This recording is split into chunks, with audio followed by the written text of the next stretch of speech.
Seumur hidup aku nggak pernah absen dari satupun peperangan yang Rasulullah Shallallahu Alaihi Wasallam ikut terjun di dalamnya, kecuali perang Tabuk. Sebelumnya aku juga sempat nggak ikut di perang Badar, tapi pada waktu itu nggak ada satupun sahabat yang dimarahi karena tidak berangkat. Soalnya Rasulullah Shallallahu Alaihi Wasallam dan para sahabat cuma bermaksud menghadang kafilah dagang Quraisy. Aku juga hadir bersama Rasulullah Shallallahu Alaihi Wasallam pada malam Aqobah, malam ketika kami saling berjanji setia untuk memegang Islam kuat-kuat. Demi Allah, aku nggak akan pernah tukar momen itu, bahkan kalau ada yang menawarkan untuk diganti dengan momen ikut perang Badar. Padahal, semua orang selalu menyebut Badar sebagai perang paling bersejarah. Sekarang tentang ceritaku ketika aku nggak ikut bersama Rasulullah SAW dalam perang Tabuk.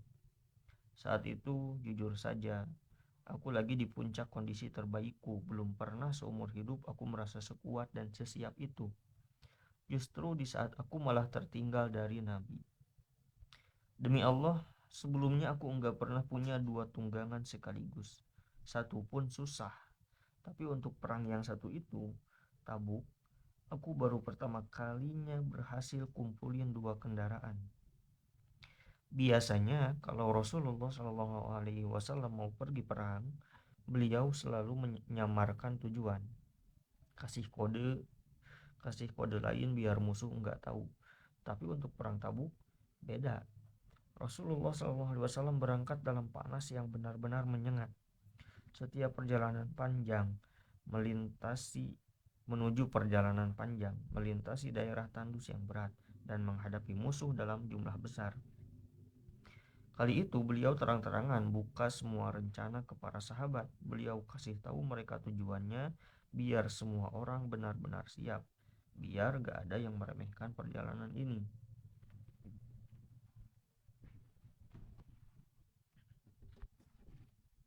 Ka'ab melanjutkan, waktu itu jumlah muslimin yang ikut bersama Rasulullah SAW banyak sekali. Saking banyaknya belum ada catatan resmi atau daftar nama yang benar-benar bisa memastikan siapa yang ikut dan siapa yang hilang. Beliau sebenarnya berniat membuat semacam diwan atau data resmi, tapi itu belum ada pada masa itu. Karena kondisi seperti itu, siapapun yang ingin bersembunyi dan enggak ikut selalu merasa kayaknya aku bisa lolos nih dan gak bakal ketahuan selama gak turun wahyu.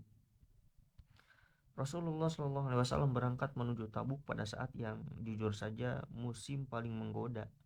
Buah-buahan sedang matang, pohon-pohon penuh bayangan sejuk, dan aku condong banget ke situ. Iya, aku lemah di bagian ini. Rasulullah SAW mulai mempersiapkan diri, para sahabat juga. Aku pun mulai keluar, aku pun mulai keluar rumah setiap pagi, niatnya mau mulai siap-siap. Tapi setiap pulang, aku sadar, aku gak ngelakuin apa-apa. Aku bilang ke diriku sendiri, tenang, besok juga bisa. Aku punya kemampuan kok, kalau mau bisa. Dan begitu terus, hari lewat, sampai akhirnya Rasulullah SAW benar-benar berangkat bersama seluruh pasukan. Sedangkan aku belum nyiapin satupun perlengkapan. Esoknya aku keluar lagi, niatnya siap-siap pulang lagi tanpa melakukan apapun. Dan hari demi hari lewat begitu saja, sampai pasukan sudah jauh meninggalkan Madinah dan kesempatan berangkat makin tipis. Aku sempat berniat keras, sudah aku susul mereka sekarang juga. Andai saja waktu itu aku benar-benar berangkat. Demi Allah, aku berharap aku melakukannya. Tapi ternyata itu bukan takdir untukku. Sejak Rasulullah SAW berangkat, setiap kali aku keluar rumah melihat orang-orang, hatiku terasa sesak. Karena aku sadar yang tersisa di kota itu cuma dua tipe manusia. Satu, orang-orang yang dicurigai munafik. Kedua, orang yang memang benar-benar punya uzur, yang orang lemah yang Allah maafkan. Dan aku, di mana posisiku? Rasulullah SAW tidak menyebut namaku sama sekali sampai beliau tiba di Tabuk. Ka'ab melanjutkan, di Tabuk, ketika Rasulullah SAW sedang duduk bersama para sahabat, beliau tiba-tiba bertanya, bagaimana kabar Ka'ab bin Malik? Seorang lelaki dari Bani Salamah menjawab, "Ya Rasulullah, dia tertahan oleh dua kain indahnya, sibuk melihat dirinya sendiri, seakan menuduh Ka'ab sombong dan manja." Mendengar itu, Muaz bin Jabal langsung membalas, "Buruk sekali ucapanmu. Demi Allah, wahai Rasulullah, kami tidak pernah tahu dari Ka'ab kecuali kebaikan." Rasulullah pun diam. Saat itu beliau melihat dari kejauhan seorang laki-laki datang, putih bajunya bergoyang diterpa panas dan fatamorgana. Rasulullah SAW berkata, "Semoga itu Abu Khaisamah." Dan ternyata benar, itu Abu Khaisamah Al-Ansori, lelaki yang dulu bersedekah satu sok kurma ketika diejek para munafik. Ka'ab melanjutkan ceritanya. "Ketika sampai kepadaku berita bahwa Rasulullah SAW telah selesai dari Tabuk dan sedang dalam perjalanan pulang, hatiku langsung sesak luar biasa. Keresahan itu datang, keras, tajam. Aku mulai memikirkan segala macam kebohongan. Apa yang harus aku katakan besok, pikirku. Bagaimana aku bisa keluar dari murka beliau? Aku konsultasi ke setiap orang yang kuanggap punya pendapat jitu dari keluargaku, mencari cara untuk menyusun alasan, mencari jalan keluar agar Rasulullah SAW tidak marah kepadaku. Ketika orang-orang mulai berkata bahwa Rasulullah SAW sudah hampir tiba, tiba-tiba seluruh kebohongan yang kupikirkan hilang begitu saja. Saat itu aku langsung sadar, aku gak akan pernah selamat dengan kebohongan. Aku gak akan pernah selamat dengan kebohongan. Tidak kali ini, tidak dengan beliau.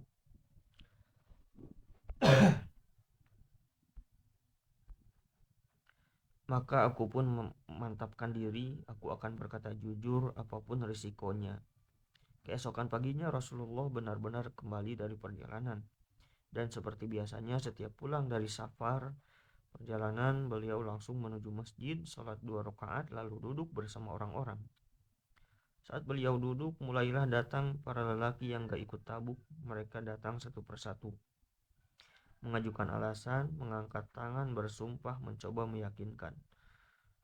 Jumlah mereka sekitar 80 lebih. Rasulullah SAW menerima alasan mereka secara lahir, membaiat mereka, memohonkan ampun untuk mereka, dan menyerahkan isi hati mereka kepada Allah. Sampai akhirnya giliranku tiba. Ketika aku masuk dan memberi salam, Rasulullah SAW tersenyum. Tapi itu adalah senyum orang yang sedang marah, senyum yang halus tapi terasa. Lalu beliau SAW berkata kepadaku, mendekat. Aku pun maju perlahan sampai duduk tepat di hadapan beliau. Lalu beliau bertanya, "Apa yang membuatmu tertinggal?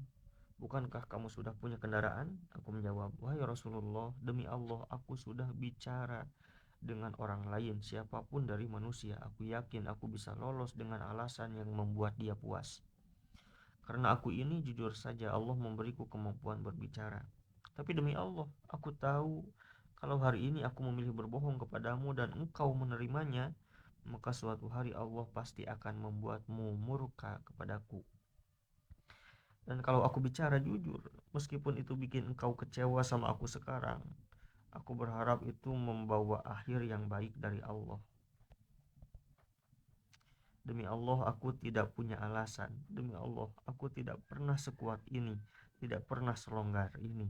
Lebih siap dari hari ketika aku tertinggal darimu." Rasulullah SAW kemudian berkata, "Orang ini, dia telah berkata jujur. Bangkitlah sampai Allah menetapkan keputusannya tentangmu." Aku pun berdiri, tiba-tiba beberapa lelaki dari Bani Salamah bangkit dan mengikuti aku. Mereka berkata, "Demi Allah, kami tidak pernah tahu kamu melakukan dosa apapun sebelum ini. Kenapa kamu gak cari alasan saja di depan Rasulullah SAW seperti orang-orang lain? Cukup sebenarnya Rasulullah memohonkan ampun untukmu. Sudah selesai urusanmu." Demi Allah, mereka terus saja menekan aku, mengomeliku, mencoba membuatku menyesal, sampai-sampai aku hampir kembali ke Rasulullah untuk menarik ucapanku dan mengatakan kebohongan. Tapi aku bertanya kepada mereka, apakah ada orang lain yang mengalami hal yang sama seperti aku? Mereka menjawab, ya, ada 2 orang. Mereka berkata seperti yang kamu katakan, dan Rasulullah SAW berkata kepada mereka hal yang sama. Aku bertanya, siapa mereka? Mereka menjawab, Maroroh bin Ar-Rabi Al-Amri dan Hilal bin Umayyah Al-Waqifi. Mereka menyebutkan 2 nama, 2 orang solih, 2 sahabat besar, 2 lelaki yang ikut perang Badar.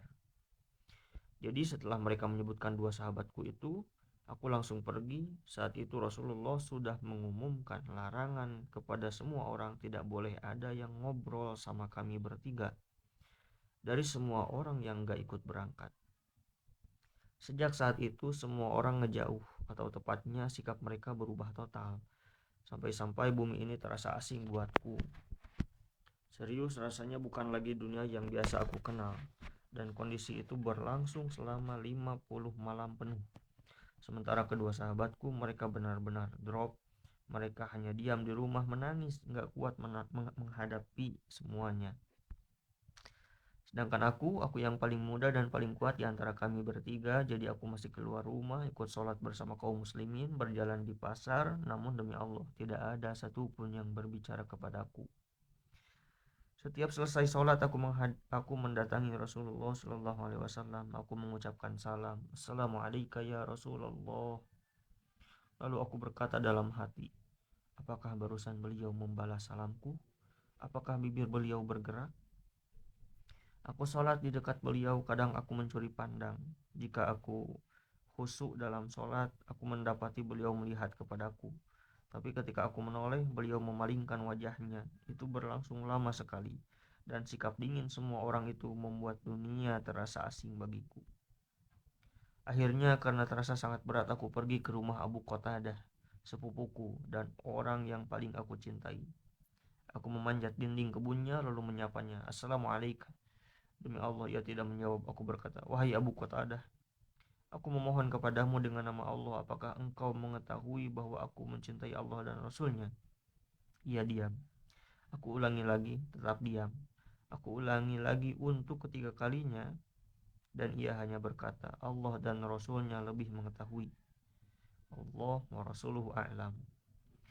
Saat itu mataku langsung basah. Aku meninggalkannya, turun dari dinding itu dengan hati yang hancur. Ketika aku berjalan di pasar Madinah, ada seorang pendatang dari Syam yang datang untuk menjual makanan. Ia berteriak, siapa yang dapat menunjukkan aku kepada Ka'ab bin Malik?